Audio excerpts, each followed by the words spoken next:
Welcome everyone to the Metrics International Forum. The forum is organized by the Meta Research Innovation Center at Stanford, or Metrics for short. The center is directed by John Ioannidis and Steve Goodman, and we are a research group and fellowship program dedicated to finding ways to improve the validity and transparency of scientific research. My name is Lena Koppel. I'm a visiting scholar at Metrics, and I will be moderating the session today. All of the forums are recorded and can be accessed on our website. And please mute yourself during the talk and keep your questions until the end. You can also write them in the chat during the presentation. So I'm happy to welcome our presenter today, Michaéla Schippers. Michaéla is Professor of Behavior and Performance Management at the Rotterdam School of Management at the Erasmus University Rotterdam, at the Netherlands. She holds a PhD in psychology from the Free University in Amsterdam. And she will talk to us today about the work she has done to increase study success.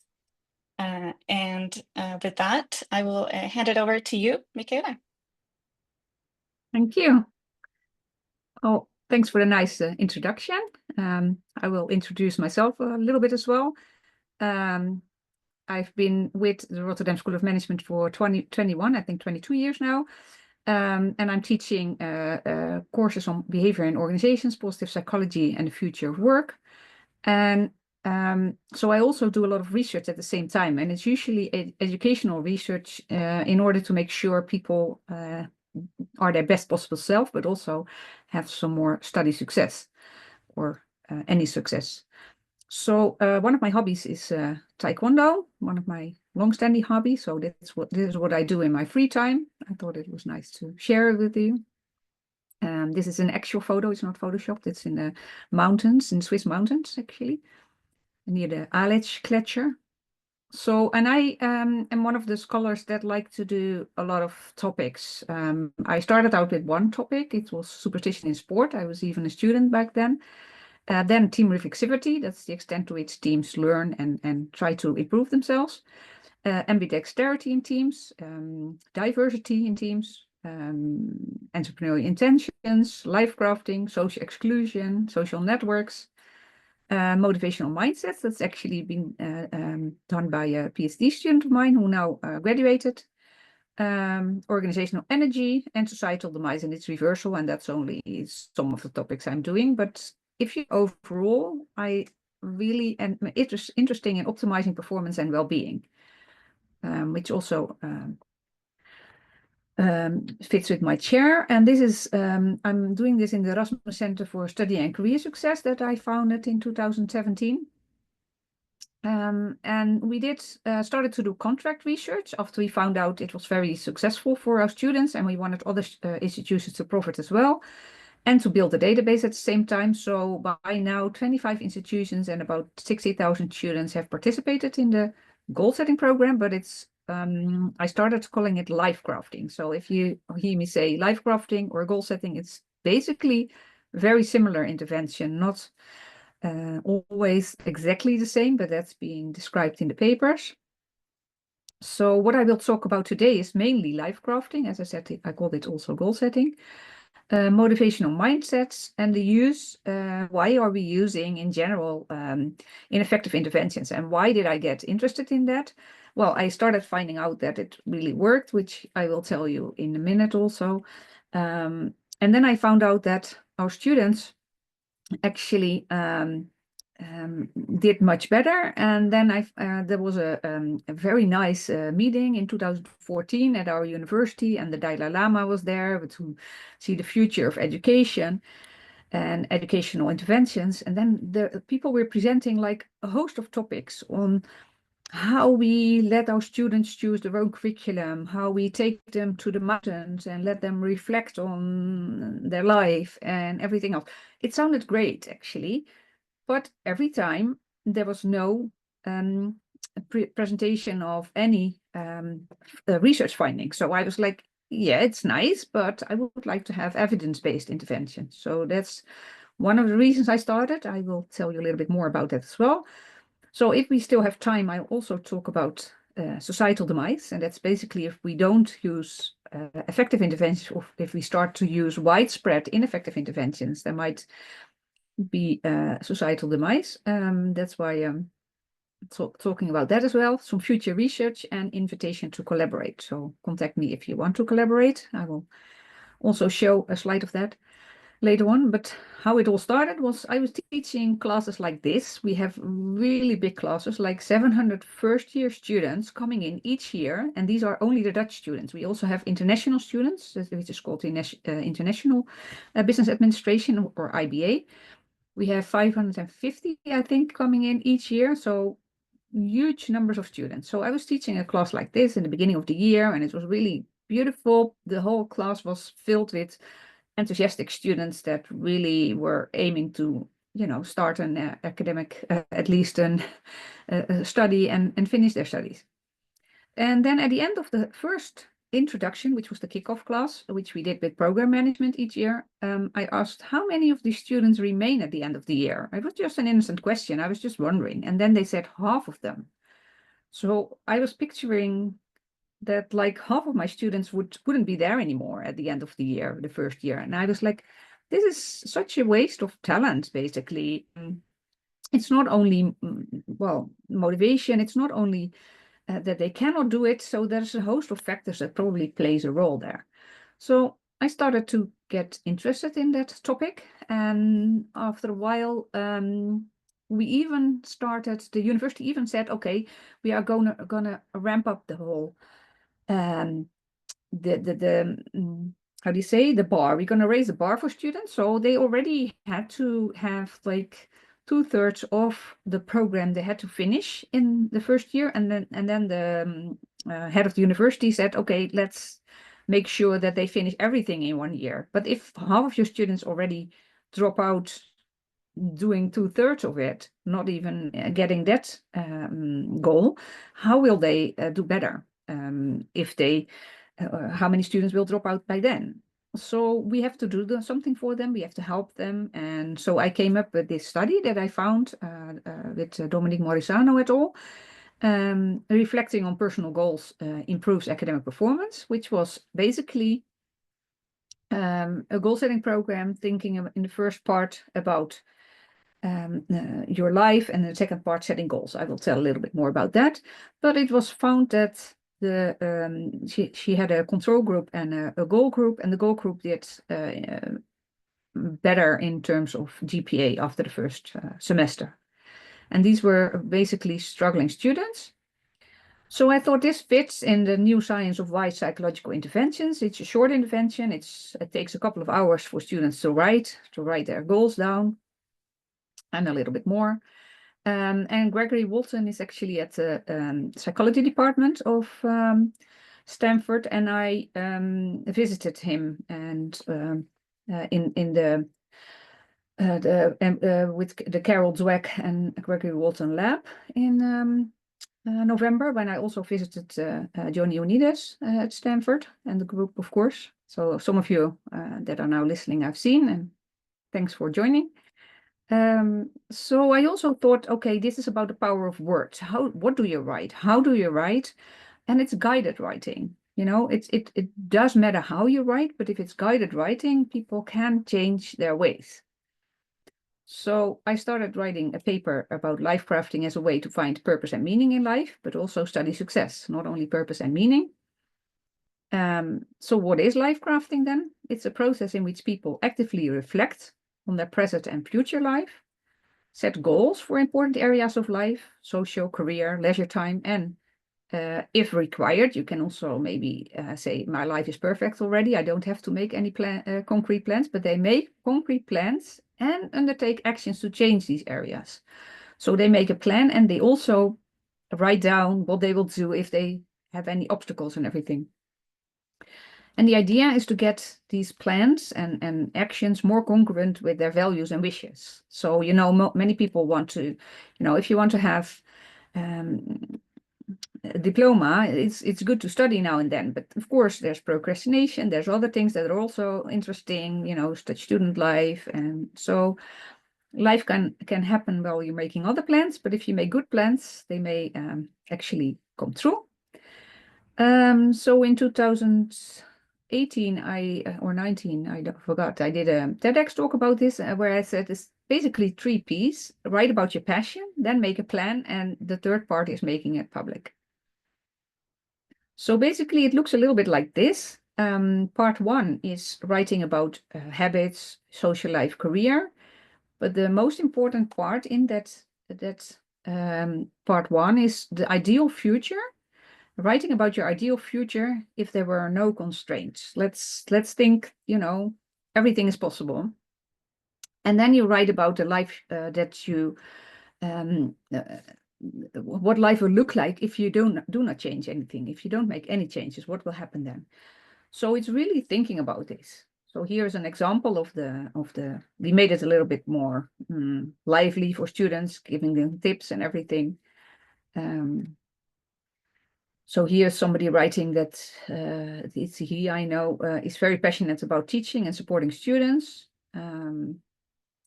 And one habit that he's talking about is sleeping in. And the day doesn't start that well, because if you sleep in, you already lost half your day, and then you get hurried and stressed out. So he makes then in the second part a future plan. Okay, 6 to 8 main goals. So you have to come up with a plan to reach that goal. And you have to say, okay, what is my number 1 goal? And that is really important. I've seen, I haven't published that part yet, but what I've seen is that the more time students allocate to their first goal, the better it is for their study success, basically. And they have to make backup plans, and also if-then plans. So for instance, if a student asks me to go for a drink on the day of the exam, then I will say no, but let's do it tomorrow after the exam. And these may seem like very small changes, but if you do that, we have 12 courses in the first year, and 12 exams for students in the first year. So if they do this 12 times, and we have seen that students started to do better at the first exam, actually, that will help them. So the third part is creating an I will statement. That was not originally in the intervention, but we at Rotterdam School of Management added that. And the idea is to combine that with a statement with a professional photo. I started with that too. So you see my photo here as well. It's an older photo, basically. So these are students, and staff is also encouraged to do it. And we saw that if students did all these parts, they started to do much better. So we wrote a paper about that, writing about personal goals and plans, regardless of goal type, boosts academic performance. And I did it with, for instance, Edwin Locke and Gary Latham, and of course, also Dominique Morizano was involved. And 2 colleagues from my university, Ad Schippers and Elisabeth de Jong. So what we found was really interesting. It was a time-lagged quasi-experimental design, because we were not allowed to do a randomized control trial because the head of teaching, he said, well, the academic director, the director of teaching, he said, well, we already know it works, so please do it give it to all students. And then I decided to compare the cohorts, the goal setting cohorts or the life crafting cohorts with the control cohorts, which were the years before. And there hadn't been any changes in those 4 years, or hardly any changes in the curriculum and everything. So it was a nice timing in a sense. So we had 3 questionnaires, T0 at the beginning of the academic year, T1 in January, and T2 in June. And we controlled for a lot of things like gender, age, personality, motivation. And we wanted to see if the intervention had an effect. And academic performance was the dependent variable.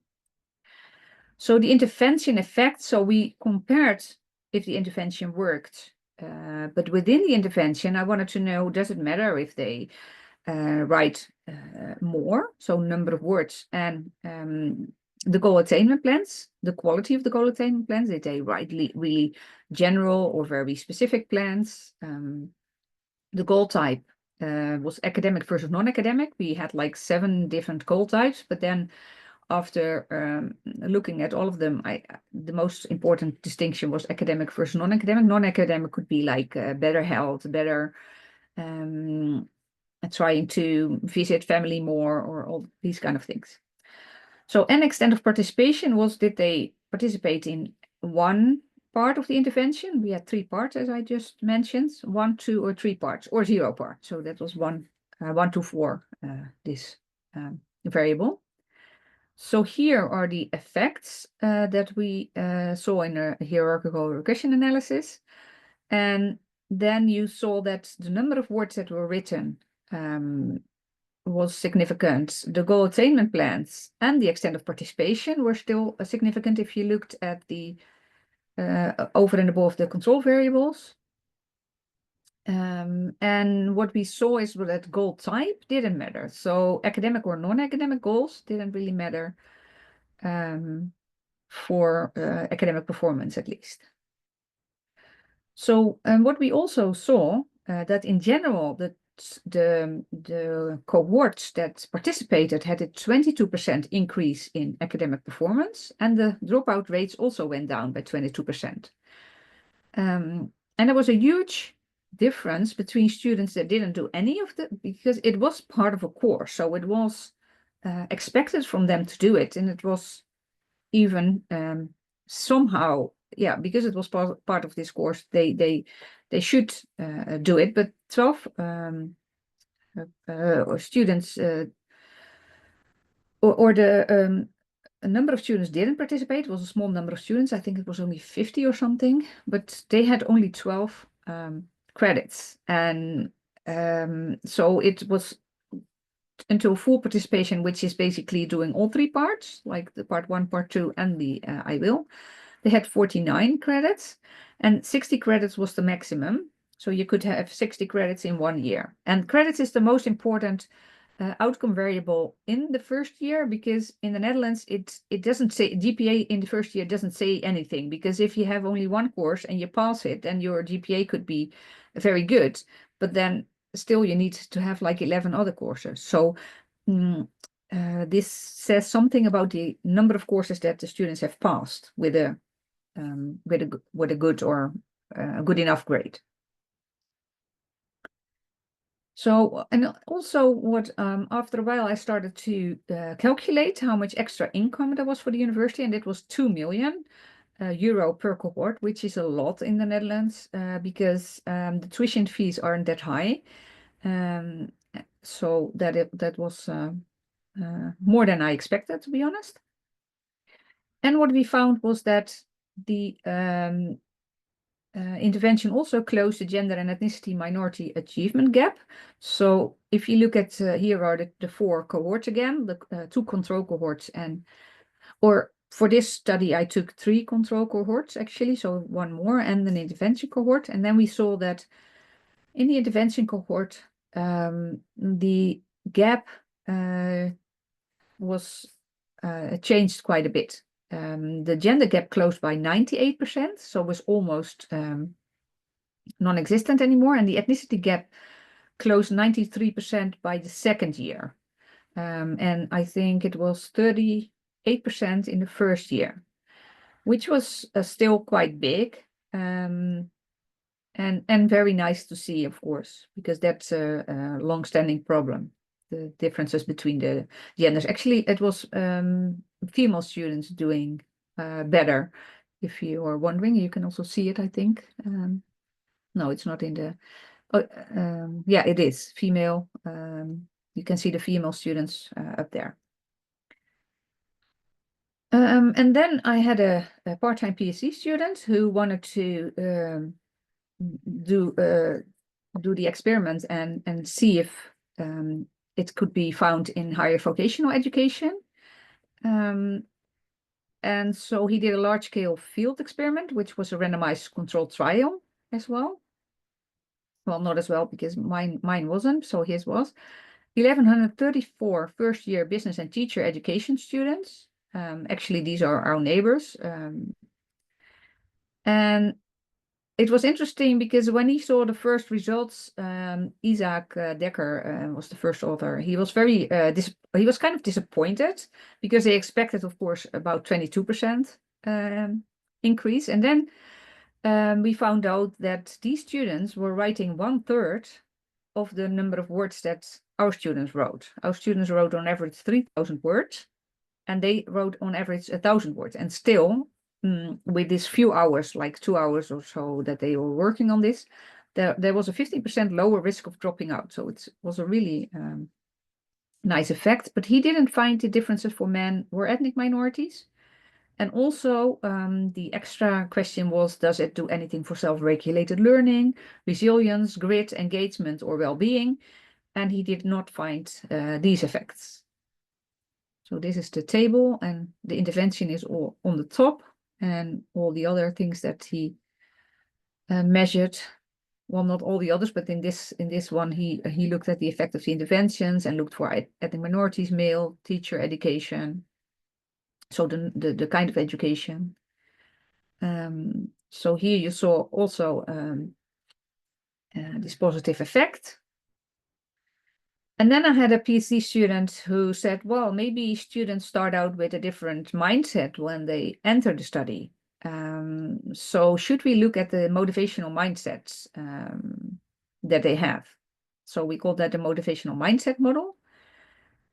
And he wanted to see if goal setting, life crafting, essays of students were indicative for a mindset change. He decided to call it goal setting, so that makes it a little bit confusing at times, I think, but he wanted to see especially the mindset change. So what kind of mindset did we have? We looked at 3 dimensions: self-transcendent. So there were students who said, I want to study because I want to learn things that will help me make a positive impact on the world. Self-oriented, I want to learn more about my interests. And extrinsic, I want to earn more money. He calculated, he made a mindset classification tool. That was his first publication, and he used K-means cluster analysis to classify students into motivational mindsets, which are here, like the high impact mindset are students that strive for high grades, a rich social life, self-actualization, purposeful career, and are more future-oriented. A social impact mindset were more play a meaningful and instrumental role, follow interests and share ideals, open-minded attitudes during study and work. And a self-impact mindset is more a focus on personal performance, money and career oriented, and studying seen as a doorway to success. And a low impact was shallow perspective on the future, passive attitude towards studying, but usually an active social life. So it's more the study was less important to them, it looked like. So he was coding this, and he also wanted to see if there were changed mindsets. So if students actually changed their mindset, and if they changed it, he did also content analysis on a number of students. And he wanted to see what happened if they, for instance, changed from a low to social, or a self to low impact mindset. So students who changed from this low impact mindset to a social impact mindset, they expressed intrinsic self-oriented and intrinsic self-transcended motives to a similar extent as stable social impact mindset students. So that was nice. So they indeed seem to have changed. And a positive change in mindset occurred during the reflection assignment. And so he could see from the content analysis that this change was happening, that they wrote down that their goals were towards a more social impact mindset by doing this content analysis. And then so he wanted to look we wanted to look actually at a more broader or a bigger number of students, but also to see if this mindset churn affected academic performance and how goal setting helped them with their purpose in life. So the mindset churn was considerable. On average, 58% of the students had changed their mindset at follow-up.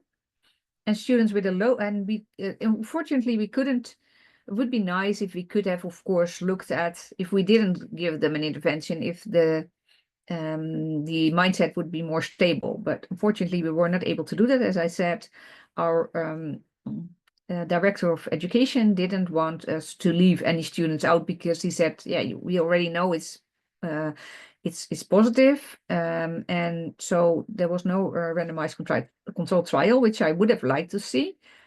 But 58% of students changed.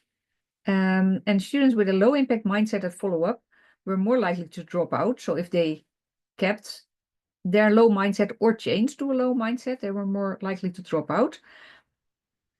And for the group of low impact mindset students changing to a social impact mindset, an increased sense of purpose was found. So which was really interesting. So he concluded that it might be a purpose fostering intervention for students, especially if they enter with a low impact mindset. And here is some of the graphs to show that. So with a stable mindset, you don't see that many changes in time 0, time 1, and time 3. So throughout the academic year, the only change you see is the dashed line indicates significant difference is the social impact mindset. It seems that at time 1, they have a slightly lower purpose development.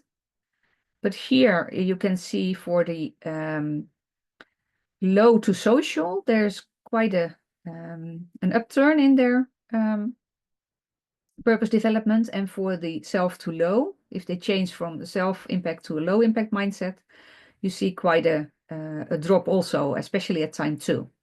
And it's interesting that for the low to social, the biggest impact seems to be quite immediate after the intervention. Okay, so what we also did, we had a grant application to see if we could put this in a chatbot. And interestingly, this chatbot was tested we started to test it in a randomized controlled trial just before the COVID-19 crisis hit. So we started in 2019, and in 2020 this hit. And then we did an extra questionnaire. So what we found was that, and this is actually preliminary findings because the colleague I'm working with, she got ill for a while, so we couldn't finish the paper on that. It's still to be finished, let's put it that way.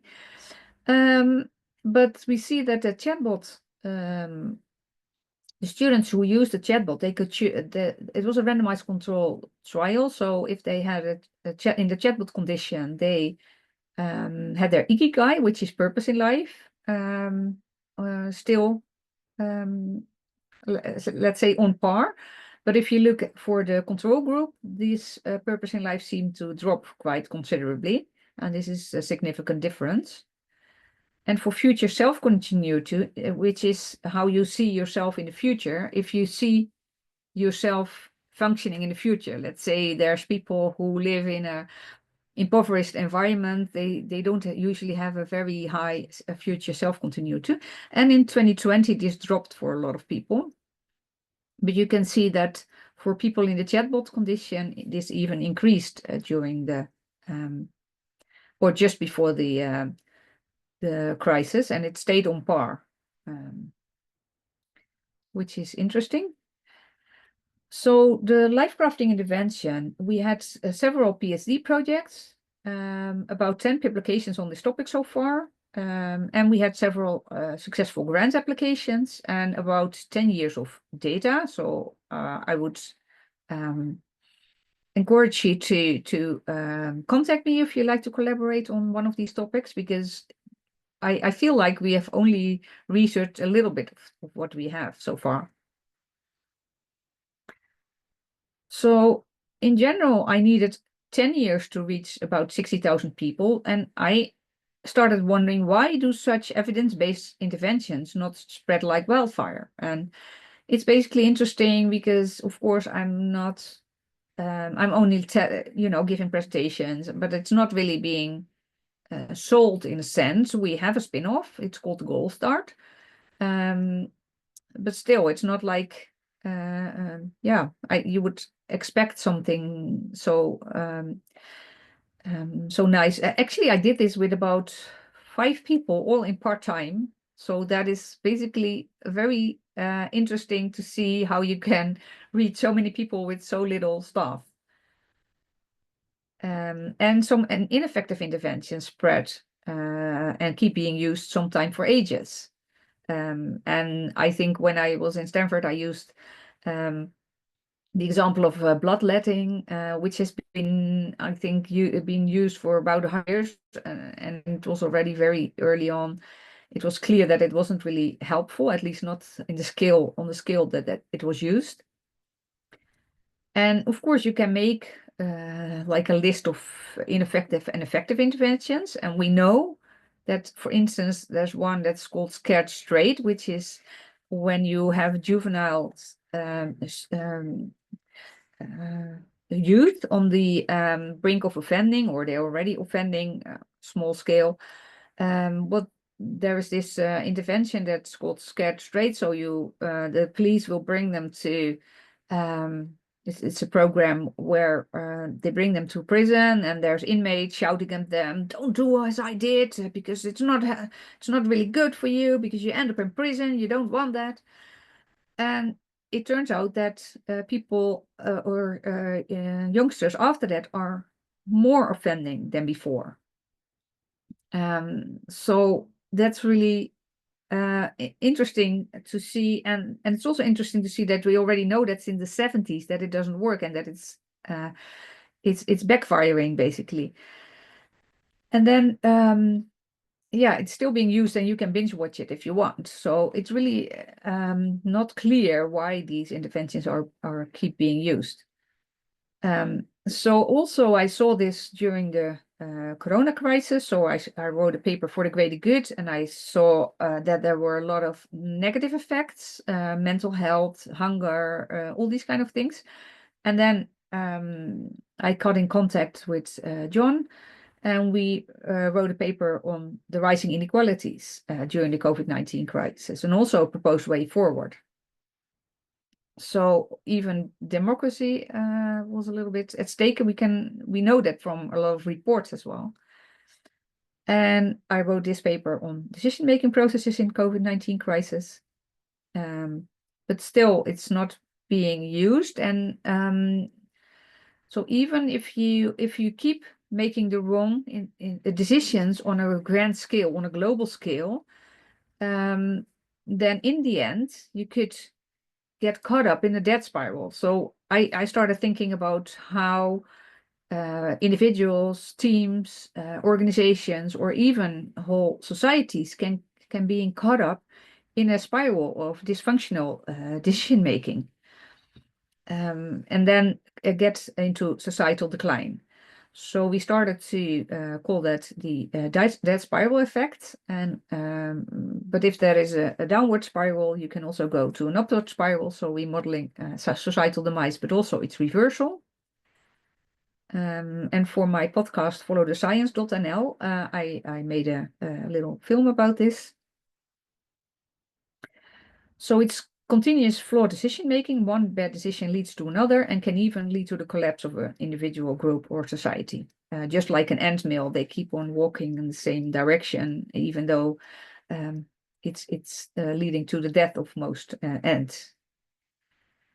So this is a huge a picture that I will not go into in detail, but basically what is a first step is that it's being denied. There is a crisis and something needs to be, but initially it's being denied or ignored. But if it's not ignored anymore, then there is single-minded focus on one set of outcomes or one set of solutions. And the series of low quality solutions leads to a lot of outcomes that you shouldn't want to have, which is one is dysfunctional behavior of citizens and elite, and a worsening of the situation. So, and then the population can get into society in survival mode, and you get this whole downward spiral. So what can we learn from this? So I just was involved in a paper, what lessons can be learned from the management of the COVID-19 pandemic, which might be, you can say it's in the past, but if we don't learn from it in the next pandemic, we will repeat the same mistakes maybe. And I started developing letters to the future, which is basically writing about the ideal future for the world if there were no constraints versus the future that will come to pass if we don't change anything.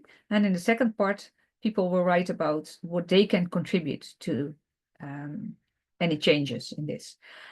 And this is very similar to the life crafting, but I think it's then more on a world level.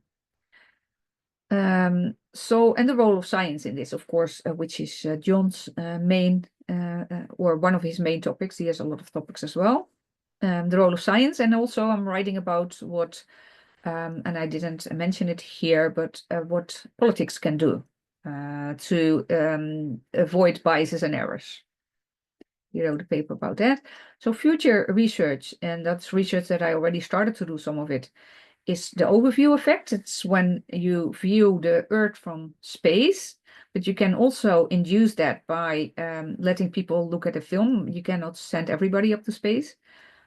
And if you combine it with Letter to the Future, the idea is that the engagement with the Sustainable Development Goals of the United Nations, which is ending poverty, zero hunger, and all these lofty goals, maybe you can increase the engagement with this.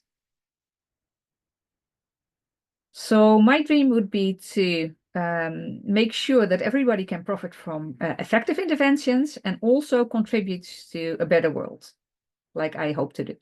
Thank you very much.